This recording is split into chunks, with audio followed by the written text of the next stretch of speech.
خلاصہ قرآن مفتی عتیق الرحمن شہید رحم اللہ کریں۔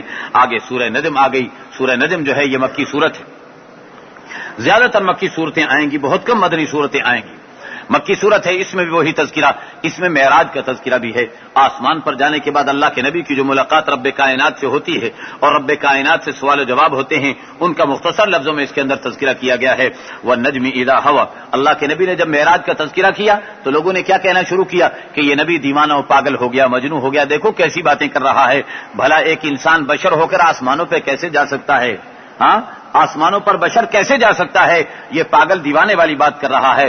قرآن کہتا ہے کہ والنجم اذا ہوا ما ضل صاحبکم وما غوا، ستارہ جب کہ وہ نکلتا ہے اس وقت کی قسم کھا کر کے میں کہتا ہوں کہ ما ضل صاحبکم وما غوا، تمہارا نبی نہ گمراہ ہوا ہے نہ تمہارا نبی بہکا ہے۔ وما ينطق عن الهوى، یہ نبی اپنی طرف سے بات نہیں کیا کرتا، ان هو الا وحی یوحى، اس کی جو بات ہوتی ہے وہ اللہ کی وحی ہوا کرتی ہے۔ گفتائے اللہ بود، گرچہ از حلقوم میں عبداللہ بود، اس کا کہا ہوا اللہ کا کہا ہوا ہے، اگرچہ اللہ کے بندے کی زبان سے ادا ہو رہا ہے۔ تو نبی اپنی طرف سے کچھ نہیں کہتے۔ ایک موقع پر اللہ کے نبی علیہ الصلوۃ والسلام کے ایک صحابی ہیں حضرت عبداللہ ابن عمر ابن عاص رضی اللہ تعالی عنہ، نبی کریم صلی اللہ علیہ وسلم کی احادیث کی کتابت کیے کرتے تھے، آپ جو فرماتے یہ لکھ لیا کرتے تھے۔ انہوں نے ایک مجموعہ احادیث کا تیار کیا تھا جس کا نام رکھا تھا الصادقہ، یہ اس مجموعے کا نام تھا۔ بعض لوگوں نے ان سے کہا کہ آپ نہ لکھا کریں ہر بات کو، اس لیے کہ اللہ کے نبی بھی آخری انسان ہیں، کبھی غصے میں ہوتے ہیں، کبھی خوشی میں ہوتے ہیں، کبھی کسی حال میں تم ہر بات لکھتے چلے جاتے ہو۔ تو فرمانے لگے میں نے لکھنا بند کر دیا۔ تو ایک دن میں بیٹھا ہوا تھا، اللہ کے نبی نے پوچھا کہ عبداللہ لکھتے کیوں نہیں؟ میں نے کہا یا رسول اللہ ایسے بعض لوگوں نے مجھے کہا، اس بنا پر میں نے لکھنا چھوڑ دیا۔ اللہ کے نبی نے فرمایا کہ اکتب یا عبداللہ لکھتے رہا کرو، اور یاد رکھنا خوشی ہو یا غمی ہو اس زبان سے اللہ کی مرضی کے خلاف کبھی کوئی بات نہیں نکلے گی۔ قرآن کہتا ہے وما ينطق عن الهوى ان هو الا وحی یوحى، وہ نبی اپنی خواہشات کے مطابق نہیں بولا کرتا بلکہ جو بھی کہتا ہے وہ اللہ کی وحی ہوا کرتی ہے۔ علمه شدید القوى ذو مرة فاستوى وهو بالافق الاعلى ثم دنا فتدلى فكان قاب قوسين او ادنى، پھر وہ قریب ہوا، پھر انتہائی قریب ہو گیا، اتنے قریب ہو گئے کہ فكان قاب قوسين او ادنى، دو کمانوں کا فاصلہ بلکہ اس سے بھی کم فاصلہ رہ گیا تھا اللہ رب العزت میں اور سرکار کالی کملی والے میں۔ فاوحى الى عبده ما اوحى، اللہ فرماتے میں نے جو چاہا اپنے بندے کی طرف وحی کر دیا۔ آسمان و زمین کے کائنات کے رموز و اسرار اللہ فرماتے ہیں ہم اپنے نبی کی طرف وحی کرتے جا رہے تھے۔ ما کذب الفؤاد ما رأى افتمارونه على ما يرى، اس دل نے یعنی اللہ کے نبی کے دل نے جھوٹ بات نہیں دیکھی، جو دیکھا تھا وہ سچ وہاں پر دیکھا تھا۔ اور افتمارونه على ما يرى، کیا تم شک کر رہے ہو میرے نبی نے جو دیکھا اس کے بارے میں تم شک کر رہے ہو؟ وَلَقَدْ رَآهُ نَزْلَةً أُخْرَى، اس نے تو ایک دفعہ پھر دیکھا تھا، عند سدرۃ المنتہا، سدرۃ المنتہا کے پاس دیکھا تھا، عندها جنۃ المأوى۔ یہ معراج کی طرف تھوڑا سا اشارہ،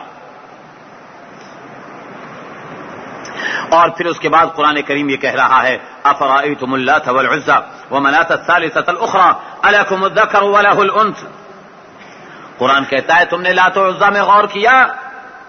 افرأیتم اللات والعزى، تم نے لات و عزیٰ میں غور کیا اور منات میں غور کیا؟ یہ سارے کے سارے جو ان کے معبودان باطل ہیں، یہ جتنے بھی بت تھے یہ دراصل مؤنث مانے جاتے تھے، ان کے اندر تانیث پائی جاتی تھی، مؤنث سمجھے جاتے تھے۔ تو قرآن کریم کہتا ہے ذرا دیکھو تو تھی لات و منات کو اور عزیٰ کو، یہ سارے کے سارے مؤنث ہیں۔ قرآن کریم کہتا ہے کہ یہ پکارتے ہیں مؤنثوں کو، اور پھر آگے کہہ رہا ہے ان کا کہنا کیا تھا کہ یہ سارے کے سارے اللہ کی بیٹیاں ہیں۔ ان کو کیا کہتے تھے مشرکین مکہ کہ یہ سب اللہ کی بیٹیاں ہیں۔ تو قرآن کہتا ہے ان سے پوچھو تو صحیح الکم الذکر وله الانثى، تمہارے لیے لڑکے اور اللہ کے لیے لڑکیاں، تلک اذا قسمۃ ضیزى، یہ تو بڑی بھونڈی تقسیم تم نے کر ڈالی اپنے لیے، ہاں اندھا بانٹے ریوڑیاں اور اپنوں ہی کو دیتا چلا جائے۔ فرمایا کہ تم نے یہ کیسی تقسیم کی، لڑکے سارے خود تقسیم کر لیے اپنے لیے اور اللہ کے لیے ساری لڑکیاں تم نے لگا دی، یہ تو بڑی بھونڈی تمہاری تقسیم ہے۔ ان ہی الا اسماء سمیتموها انتم وآباؤکم ما انزل اللہ بها من سلطان، جن کو تم معبود بنا رہے ہو یہ تمہارے من گھڑت ہیں، تم نے خود بنا رکھے ہیں، اللہ نے کوئی دلیل نہیں اتاری ان کو پکارنے کی اور ان کی عبادت کرنے کی۔ وَكَم مِّن مَلَكٍ فِي السَّمَاوَاتِ لَا تُغْنِي شَفَاعَتُهُمْ شَيْئًا، اللہ فرماتے ہیں آسمانوں میں جتنے فرشتے ہیں ان کی سفارش بھی کسی کام نہیں آ سکے گی، الا من بعد ان یاذن اللہ، مگر جسے اللہ اجازت دیں گے اس کی سفارش لوگوں کے کام آ سکے گی۔ تو فرمایا شفاعت بھی ان کی کام نہیں آئے گی، یہ ویسے تمہارے کس کام آ سکیں گے۔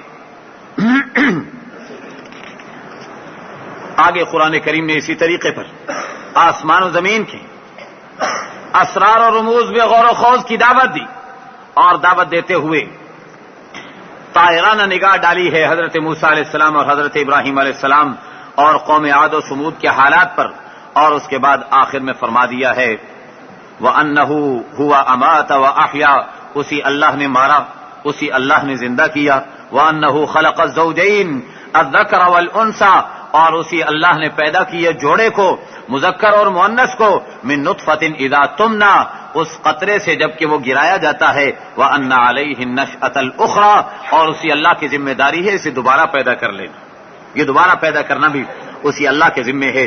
آگے قرآن کریم نے ذکر کرنے کے بعد آخر میں سجدہ کرنے کی دعوت دی اور اللہ کی عبادت کرنے کی دعوت دی، اور اس کے بعد سورہ قمر شروع ہو رہی ہے۔ یہ سورت بھی مکی سورت ہے۔ کفار مکہ نے کہا کہ تم جادوگر ہو، نعوذ باللہ من ذالک، اللہ کے نبی کے لیے، اور پھر کیا کہنے لگے، آپس میں مشورہ کرنے کے لیے بیٹھے اور کہنے لگے کہ بھئی جادوگر کا جادو جو ہے وہ دنیا میں تو چل جاتا ہے، آسمان پر جادوگر کے جادو کا اثر نہیں۔ ان کا ایک عقیدہ تھا کہ آسمان پر جادو کا اثر نہیں ہوتا، اس لیے کہنے لگے چلو اس سے مطالبہ کرتے ہیں کہ آسمان پر اپنا جادو دکھائے۔ اگر اس نے آسمان پر بھی دکھا دیا تو پھر ہم سمجھیں گے کہ یہ جادو نہیں بلکہ اللہ کا نبی ہے۔ چنانچہ آ گئے، حضور صلی اللہ علیہ وسلم سے کہا کہ آپ ایسے کریں، چاند کے 2 ٹکڑے کر کے بتا دیں تو ہم آپ کو نبی مان لیں گے۔ اللہ کے نبی علیہ الصلوۃ والسلام نے اللہ کی طرف توجہ کی۔ اللہ رب العزت نے فرمایا کہ میرے نبی، انگلی اٹھانا آپ کا کام ہے، چاند کے ٹکڑے کرنا میرا کام ہے۔ سرکار کالی کملی والے نے 2 رکعت نماز پڑھ کے دعا مانگی اور کھڑے ہو کر کے یوں اشارہ کیا، آپ کے اشارے کے ساتھ چاند کا ایک ٹکڑا ادھر چلا گیا اور دوسرا ٹکڑا ادھر چلا گیا۔ جبل ابو قبیس جو ابھی تک موجود ہے وہاں، جس پر اس وقت قصر شاہی بن چکا ہے، خانہ کعبہ کے قریب صفا کے پاس، کوہ صفا کی پرلی سائڈ پر جبل ابی قبیس جو ہے، یہاں پر یہ معجزہ رونما ہوا اور چاند کا ایک ٹکڑا اس طرف گیا اور ایک ٹکڑا اس طرف گیا۔ پوری دنیا نے اس کا مشاہدہ کیا، حتیٰ کہ تاریخ بتاتی ہے کہ ہندوستان کے ایک راجا کی ڈائری کے اندر لکھا ہوا، تاریخ میں یہ بات ملی، اس نے کہا کہ ایک رات کو میں اٹھا تو میں نے دیکھا کہ چاند کے 2 ٹکڑے پھٹ کر کے ادھر ادھر جا رہے تھے۔ قرآن کے اس معجزے کا، قرآن نے جس معجزے کا تذکرہ کیا اسے تاریخ نے بھی محفوظ کر کے رکھا ہے۔ قرآن کہتا ہے کہ اقتربت الساعۃ وانشق القمر، قیامت اب تو قریب آ چکی کیونکہ چاند کے 2 ٹکڑے ہو چکے۔ وَيَرَوْا آیَةً يُعْرِضُوا وَيَقُولُوا سِحْرٌ مُسْتَمِرٌ، لیکن ان لوگوں نے جب اس نشانی کو دیکھا تو دیکھنے کے بعد کیا کہنے لگے کہ ارے یہ تو یہ بڑا لمبا چوڑا جادو ہے، اس کا جادو تو آسمانوں پر بھی چلنے لگا ہے۔ ایسے ہٹ دھرم، اللہ ہٹ دھرمی سے ہماری حفاظت فرمائے۔ وَلَقَدْ جَاءَهُم مِّنَ الْأَنبَاءِ مَا فِيهِ مُزْدَجَرٌ حِكْمَةٌ بَالِغَةٌ فَمَا تُغْنِ النُّذُرُ فَتَوَلَّ عَنْهُمْ، اللہ کے نبی فرماتے ہیں کہ آپ ان سے روگردانی کر لیجیے، یہ نہیں مانتے نہ مانے، آپ ان کی طرف توجہ ہی نہ کریں۔ یوم یدعو الداعی الی شیء نکر خش عن ابصارهم، آگے کچھ قیامت کا تذکرہ اور پھر حضرت نوح علیہ السلام کا تذکرہ، حضرت ہود علیہ السلام کا تذکرہ ان کی قوم عاد کے ضمن میں، حضرت صالح علیہ السلام کا تذکرہ ان کی قوم ثمود کے ضمن میں، اور حضرت لوط علیہ السلام کا تذکرہ ان کی قوم کے ضمن میں۔ پھر اس کے بعد فرعون کا تذکرہ کیا جا رہا ہے، اور فرعون کا تذکرہ کرنے کے بعد قرآن کریم یہ تعلیم دے رہا ہے انا کل شیء خلقناہ بقدر، ہم نے ہر چیز کو ایک مخصوص اندازے کے ساتھ پیدا کیا ہے۔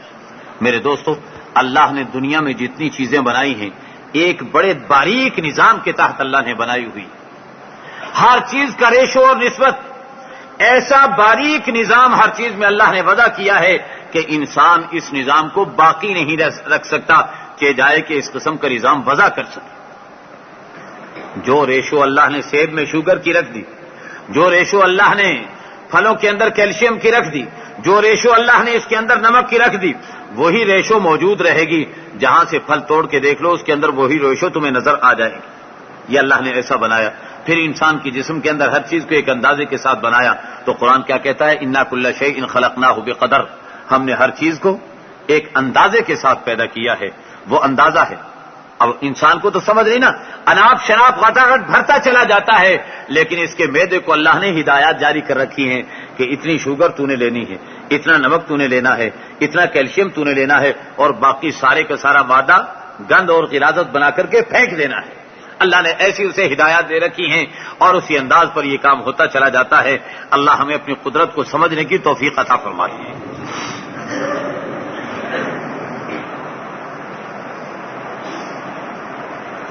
آگے اللہ تعالیٰ متقین کا تذکرہ کرتے ہوئے فرما رہے ہیں کہ فی مقعد صدق عند ملیک مقتدر، یہ لوگ، ان کے لیے سچائی کی کرسیاں بنائی جائیں گی جن پر یہ بیٹھیں گے اللہ کے ہاں، ایسے بادشاہ کے ہاں بیٹھیں گے جو اقتدار اعلیٰ کا مالک ہے. اقتدار اعلیٰ اس اللہ کے لیے ہے، اور وہ اللہ ان متقیوں کو اپنے دربار میں بلا کر ان کے لیے ایسی مجلسیں تیار کریں گے جن پر انہیں احترام کے ساتھ بٹھایا جائے گا. Channel Islam the best way of life.